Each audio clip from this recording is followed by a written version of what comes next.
You've talked a little bit about what your bank did in 2016, and when I say it was a challenging year, I think you'll probably agree with me, given the very difficult market environment.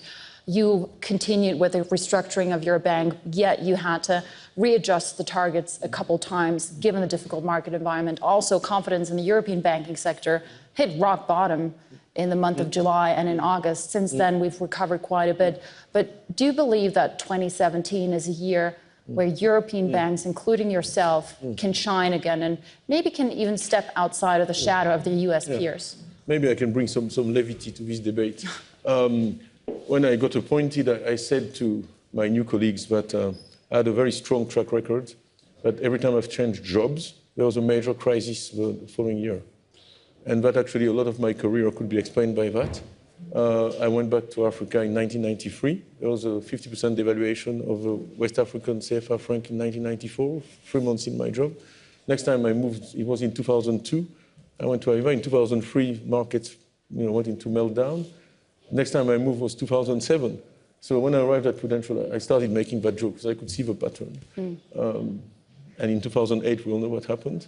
And next time I moved was in 2015. So when bad luck follows you. That's what you're saying. No, I tend to maybe to move with cycles.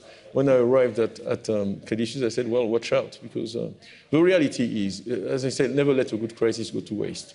In terms of management and leadership, what happens then is, and you've seen us accelerating our plans. There are a number of things we wanted to do, but disruption creates a sense of urgency and allows you to drive things faster and further.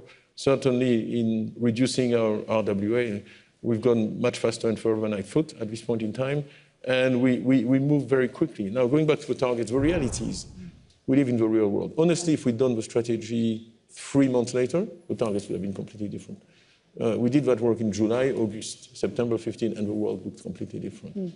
And we came out in October, and then everything collapsed. So I also used to make that bad joke because it became a kind of industry to write that I had destroyed personally, single-handedly, the share price at Credit Suisse. So I was trying to get people to recognize that it was an industry problem. And in the end, I started saying that I had single-handedly caused the oil crisis, slowed down the Chinese economy. And you caused Brexit too. Exactly, and probably Brexit too.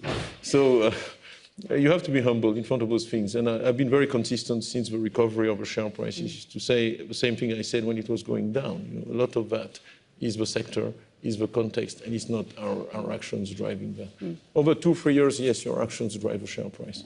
Over a very short period of time, it's mostly the macro.